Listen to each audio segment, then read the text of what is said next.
নমরুদের মাথার ভিতর একটা মশা ভরা ছিল, শুনেছেন আপনারা?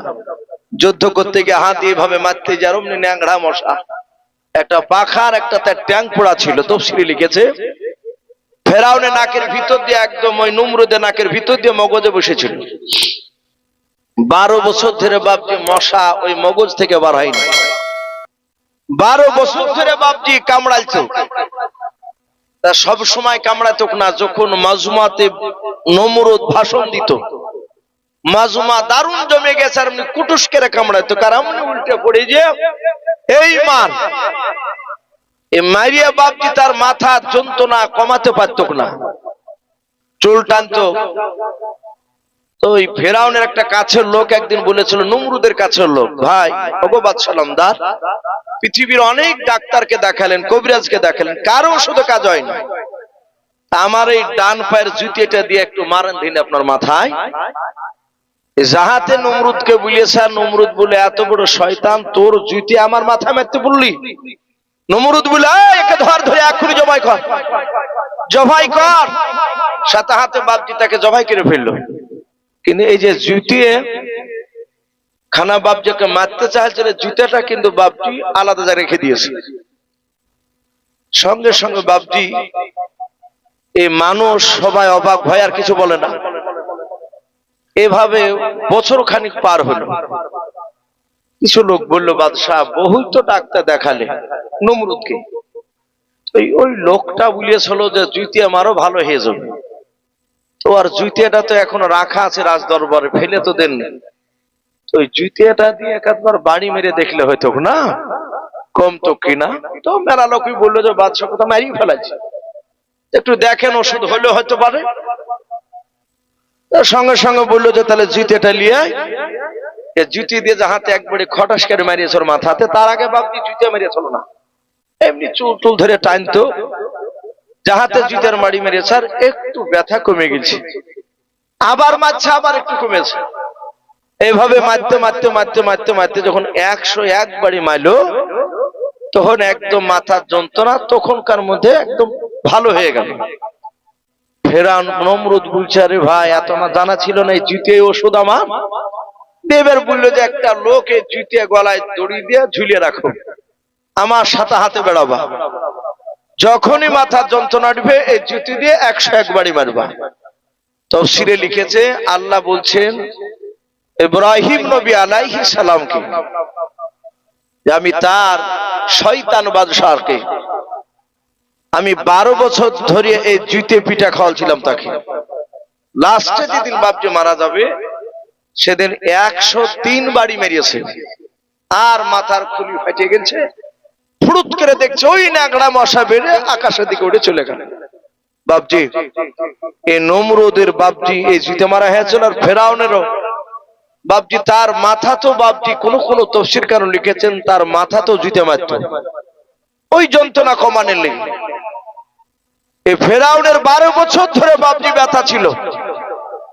তো ফেরাউন মুসা নবীকে আর কিছু বললো না, ব্যথা বলে আবার মেনে নিল, কিন্তু একটা রাগ আছে ওর ভিতর, কারণ এই যন্ত্রণা তো কমে না। মুসা নবীকে দেখলেও রাগ হয়েছে, কিন্তু বেটা বলে বাপজি এমনি মানেও বরফর খাতে পড়তে সবকিছুই দেয়, আর সিংহাসনে বাপজি নিয়েও যায় না।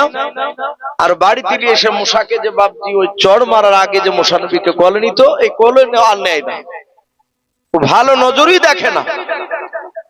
এভাবে থাকতে থাকতে থাকতে বাপজি মুসা নবী বেশ একটু জৈবন পদার্পণ হয়েছে, বেশ বড় হয়েছে। কোন কোন রাবি লিখেছেন প্রায় 16 থেকে 17 বছর বয়স মুসা নবী আলাইহিস সালাম। দুপুর বেলায় চরম গরম পড়েছে সেদিন। দুপুর বেলায় সমস্ত মানুষ মাঠে যারা কাজ করে তারা দুপুর বেলায় বাড়ি আসে, আর মুসা নবী দুপুর বেলায় বাপজি বাড়ি থেকে মাঠ বেড়াতে যাচ্ছে। মাঠ বেড়াতে গিয়ে বাপজি দেখছে মুসা নবী আলাইহিস সালাম বেশ কিছুটা দূরে গিয়ে একটা লোককে ধরে আর একটা লোকে মারছে। মুসা আলাইহিস সালাম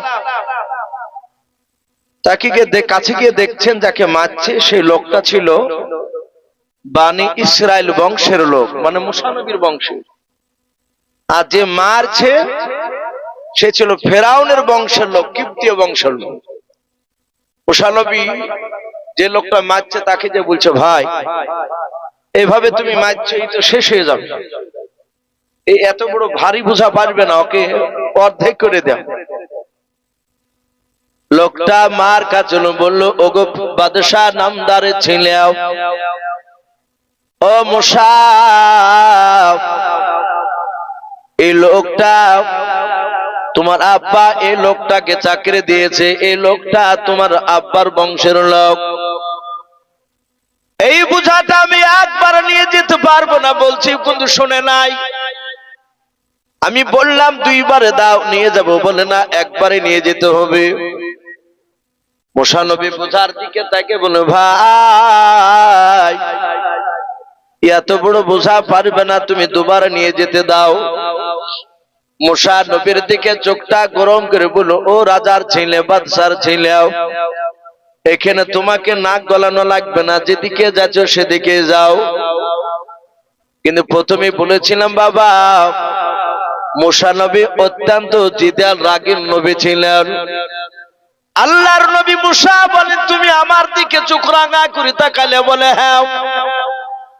বলে আমাকে কথা বলতে দিবা না? বলে না। মুসা নবী দেখলেন সোজা আঙুলে ঘি বেরোবে নাও, একটু আঙুলটা বেঁকানো লাগবে। তাফসীর কারণ লিখেছেন মুসা নবীর একটা অভ্যাস ছিল ছোট থেকে, জামা যখন গায়ে দিতেন বাবা, এভাবে জামার হাতকে বাপকে গোটাতেন, এভাবে মাঝে মাঝে করে না অনেক মানুষ, এভাবে জামা গোটায়, গেঞ্জি থাকলে বাপকে এভাবে জড়ো করে।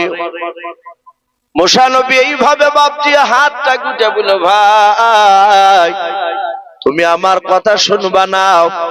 বলে বাপজি একটু আস্তে করে ঘষে মেরেছে, কিন্তু ক হাজার যুবকের শক্তি বলেছিলাম 4000, যাহাতে আস্তে করে মেরেছে বাবা, ওই ফেরাউনের বংশধর আর সহ্য করতে পারে নাই, দাঁড়াস কিনে পড়িয়ে বাপ যে পটল দিলে একদম সাথে হাতে শেষ। ফেরাউন জানি না মুসা নবী নাকে হাত দিয়ে তাকে পেটে হাত দিয়ে হাত কান ধরে বলছে, ভাই তো মরে গেছে। লোকটা বলছে, ভাই বাঁচিলাম, আপনি যদি না আসতেন, মুসা নবীকে বলছে, তাহলে আমাকে মারিয়ে ফেলতো কাছে। মুসা নবী হাতখানা ধরে বলল, ভাই এই মারিয়েছি তুমি আর আমি আর আল্লাহ জানে, আর তো যাইনি, আর কিছু কোনো কাজ নাই, তো শেষ হয়ে গেছে, এই কথা যেন আর কেউ যেন শুনতে না পায়। বলে না ভাই, তাই বললি, আমি তো বাঁচে গেছি, তুমি না আসলে তোমাকে মারিয়ে ফেলতো। মরা পড়িয়েছে, মুসা নবী বাড়ি চলে গেলে। মুসা ফেরাউনের দরবারে শুয়ে আছে। কেউ যে বলল, বাদশাহ নামদার মাঠে একটা আপনার বংশের লোক পড়িয়েছে। কেউ কেউ লিখেছে ফেরাউনের বংশের লোকটা তার বাবুর্চিগিরি কাজ করত ফেরাউনের দরবারে। কেউ কেউ বলেছেন যে না, তার ফুফায়তো ভাই, তার নিজের বংশী বিয়ে হয়েছিল। মুসা আলাইহিস সালাম যে মারিয়েছে তা কেউ জানে না, কিন্তু ওই লোকটা জানে, বনি ইসরাইল বংশের লোককে যে মার খাচ্ছিল। ফেরাউনকে বললে, হামান আপনি খোদা দাবি করলেন, আর যদি আসামি ধরতে না পারেন তার লোকের কাছে তো একটা লজ্জার ব্যাপার। তো তাই তো ফেরাউন ওখানে রাজ দরবার একটু হিকমত সহিত বলল, বাপজি আমরা আর উঠবো না, আর কয়েক মিনিট বসে আর কিছুক্ষণ আলোচনা করে ইনশাআল্লাহ দোয়া হবে, যেহেতু ঠান্ডাতে বসে আছে, যেহেতু মাটি ঠান্ডা, পলাথিন ঠান্ডা হয়ে পা গুলো ঠান্ডা হয়ে যাচ্ছে, অনেকে নড়াচড়া করছেন, বুঝতে পারছেন। বাপজি আর একটু বসি বাপ। আর আবু তালিব ভাই, হাফেজ আবু তালিব ভাই, আপনি যেখানে থাকুন আপনি স্টেজে আসবেন।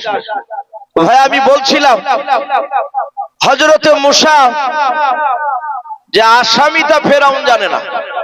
ফেরাউন রাজ দরবারে বললে, আয় প্রজারাও, আমি জানি কে মারিয়েছে, যেহেতু আমি আল্লাহ তো, কিন্তু শোনো আমি এখন নাম বলবো না, আমি দেখতে চাই আমার এই আসামিকে কেউ ধরে দিতে পারে কিনা। মানে একটু কায়দা করে মিথ্যে করে কথা বলছি নাকি, ও তো জানে না। যে ধরে দিতে পারবে তাকে মোটা অঙ্কের টাকা দেওয়া হবে, নামটা বলে দিতে পারবে। বলে ঠিক আছে। বেশ 3-4 পর মুসা নবী আবার মাঠ বেড়াতে গেছেন দুপুরবেলা।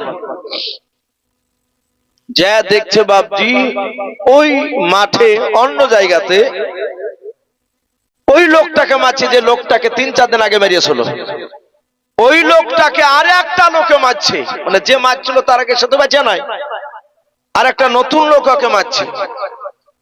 মুসানবীর কাছে যে বলছে, ভাই তুমি সেদিনকার লোক না, নরবংশের লোককে?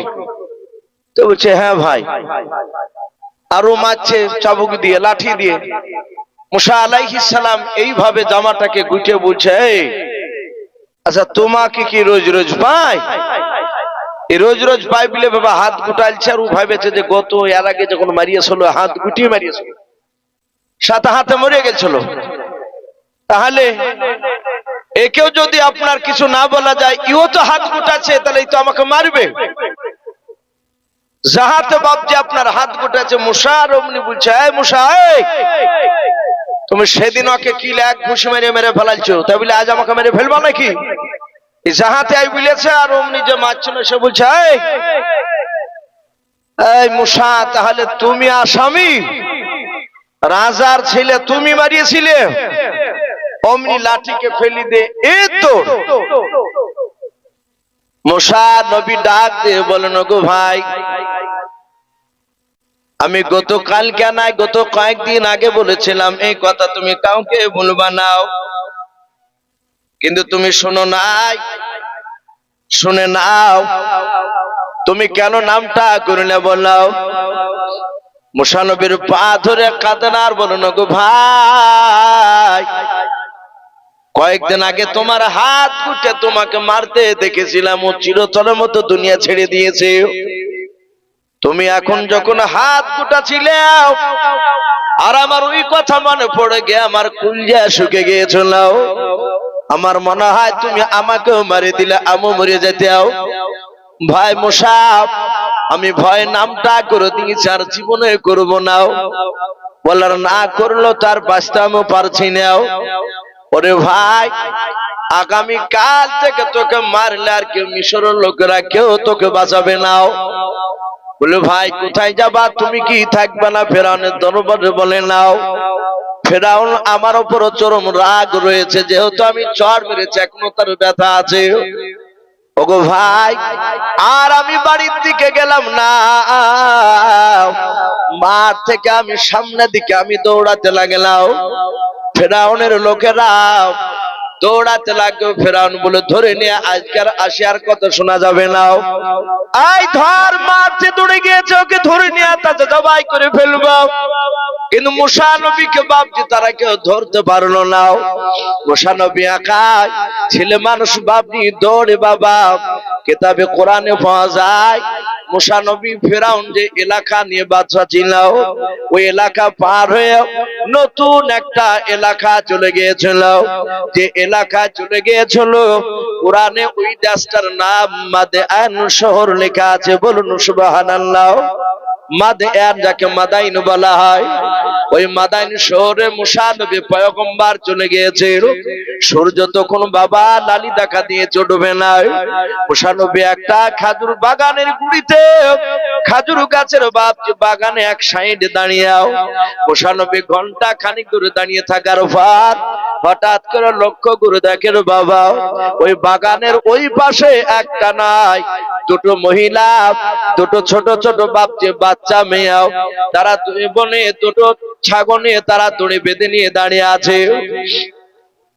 মুসা নবী 1 ঘন্টা দূরে দেখলো মেয়ে দুটো দাঁড়িয়ে, ওরা ছাগল নিয়ে দাঁড়িয়ে আছে, তারা কেউ যায় না। মুসা নবী পয়গম্বর, উনি যেহেতু এক দেশ থেকে আর এক দেশে গিয়েছেন, একটা ভয় থাকবে স্বাভাবিক। মুসা নবী মনে মনে চিন্তা করেছেন কোথায় যাব, কে আশ্রয় দিবে থাকতে।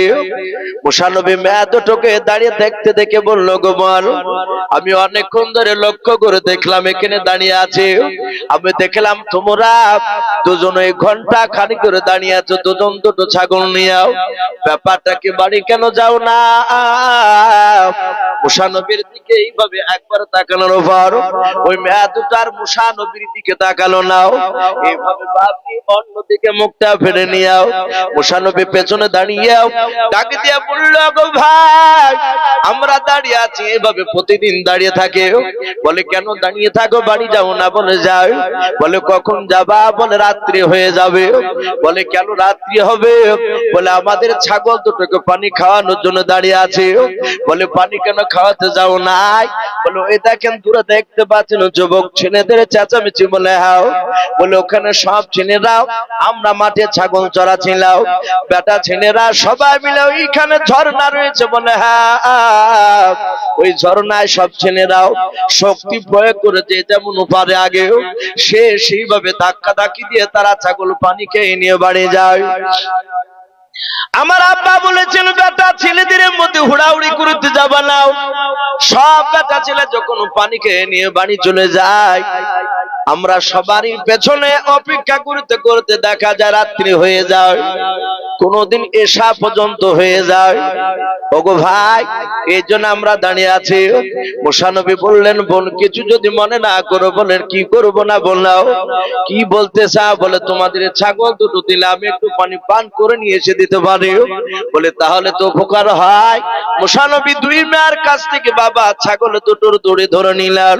ওই জঙ্গলটা পার হয়ে বাপ যে যুবক ছেলেদের কাছে গিয়ে বলেন, ওগো যুবক ছেলেরাও এই ছাগল দুটোর যারা মালিক তারা মহিলাও, তারা বাচ্চা মেয়েও, শুনে নাও তাদের অনেকটা দূর বাড়ি। মেয়েরা পানি খাওয়াতে গেলে লাস্টে বেলায় তাদের যাতে কষ্ট হয়। ওগো ভাইরা আমি তোমাদের কাছে মেহমান হিসেবে কথা বলছি, তোমরা একটু সাইড হয়ে যাও। এই মেয়ে দুটোর ছাগল দুটোকে পানি পান করে মেয়ে দুটোকে দিয়ে দেব, মেয়ে দুটো সকালেও বাড়ি চলে যাবে। খুব তাড়াতাড়ি বাড়ি যাবে, ভাই একটু সাইড দাও না। ওরা বলে এই তোর বাড়ি কোথায়? ওরা তো জানে না যে মুসা। বললো ভাই আমার বাড়ি অনেক দূরে। বলে তুমি এখানকার নিয়ম জানো না, এখানে কেউ কারোর উপর দয়া করা হয় না, যে যেমন পারে শক্তি গায়ের শক্তি প্রয়োগ করে আগে নিয়ে যাবে, সে যার শক্তি বেশি সে আগে খাওয়াবে। ওরা তো শক্তির ব্যাপারে জানে না। মুসা নবী বললেন তাই? বলে হ্যাঁ। বলে শক্তি মোকাবেলাকে রেখে পানি পান করাবে তাই না? বলে হ্যাঁ। বাম হাত দিয়ে বাপ যে দড়ি দুটা ধরি মুসা নবী কাছে গিয়ে ভাবে একটা ধাক্কা দিয়েছে ওদেরকে। ওরা দূরে বাপ যে হড়ফুড় করে পড়ে, ওরা সাইডে পড়ে ভাবছি এত শক্তি দেহতে। মুসা নবী পানি পান করে দিয়ে মেয়ে দুটোকে দিল ছাগল। বলে বোন চলে যাও। মুসা নবী আবার খেজুর গাছের গুড়িতে দাঁড়িয়ে থাকলো। প্রতিদিন রাত্রি বেলা যায়, সেদিন সূর্য ডোবার পরে পরে ঢুকেছে বাড়ি। মেয়ে দুটো বাপজি বাড়িতে গেল। ওই মেয়ে দুটো যার মেয়ে দুটো যে বাপের নাম কোরআন শরীফে এসেছে, তার নাম হযরতে শুআয়ব আলাইহিস সালাম। উনিও বাপজি মাদাইন শহরের তিনি বিখ্যাত নবী। বলুন সুবহানাল্লাহ। শুআয়ব নবী তারই দুটো কলিজা টুকরা বিটি।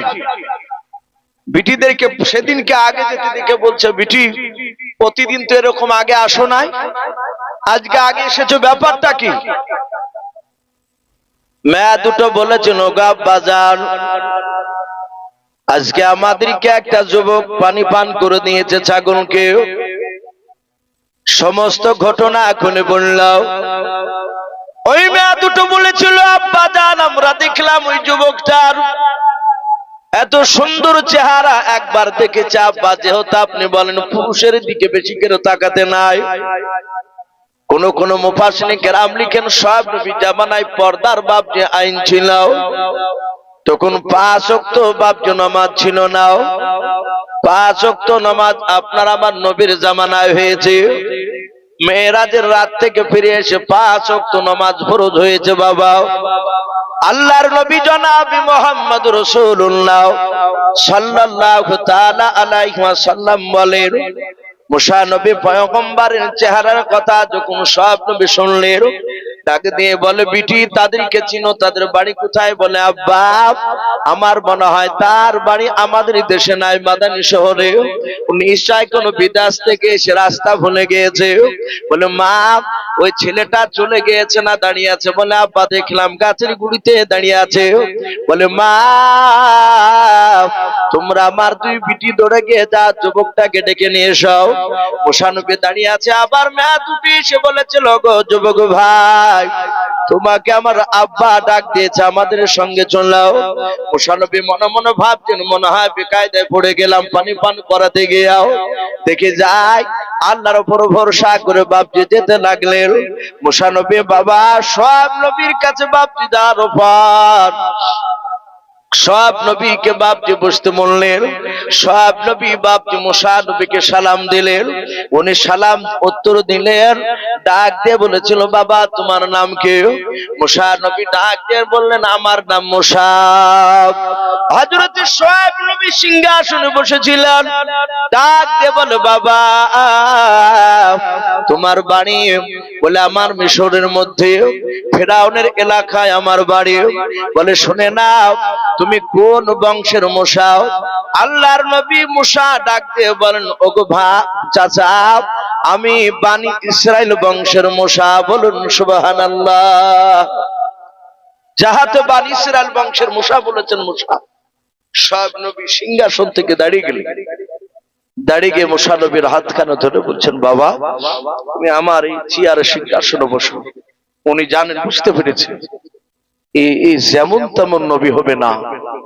আমি যা সব নবী আছি আমার চেয়ে 14,000 গুণের বেশি এই দাবি নবী হবে আমার এই মুসা। বলুন সুবহানাল্লাহ। বাপজি এক নবী আর এক নবীর খবর দিতে পারে। আপনারা সকলেই জানেন সাদ ইবনে আবি ওয়াক্কাস রাদিয়াল্লাহু তাআলা আনহু নবীকে এক গ্লাস আঙ্গুরের রস নিংড়ে দিয়েছিলেন।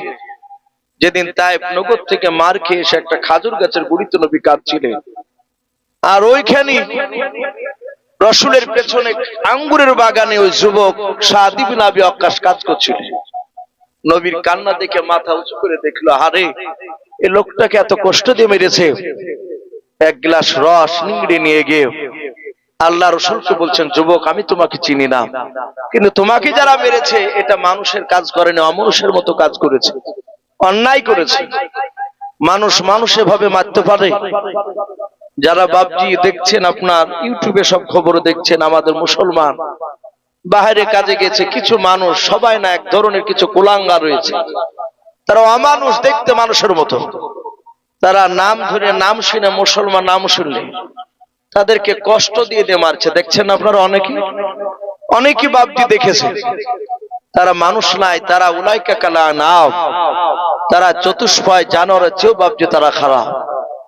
তো বাপজি মুসা আলাইহিস সালাম না বিশ্ব নবী বলেন, আমি এভাবে জাহাতে তাকে বলছেন, আকাশ আমি তোমার রস খেতে পারবো একটা শর্তের উপরে। বলে কি? বলে যদি আমার কলামা পড়ে না। আকাশ বলছেন, আমার জানাম আকাশ, আপনি জানেন কি করে? আল্লাহর নবী বলেন, আকাশ তোমার শুধু নাম নাই, তুমি কোন বংশের সন্তান সেটা বলতে পারবো। আকাশ বলছেন, বলেন দিন আমি কোন বংশের? আল্লাহর নবী বললেন, আকাশ তুমি ইউনুস নবী আলাইহিস সালামের বংশধর। এটা জানতো ওই যুবক সাদ ইবনে ওয়াক্কাস।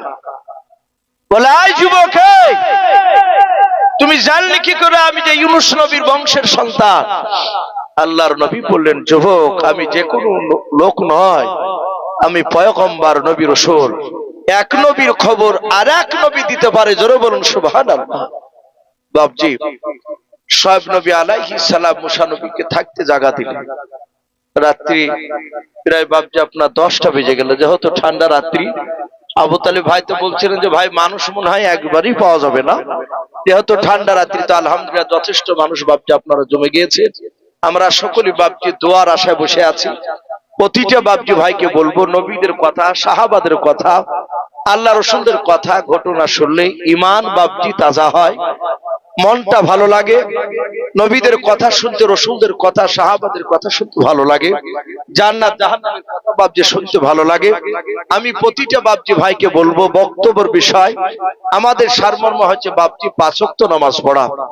বাপজি আমরা ইনশাআল্লাহ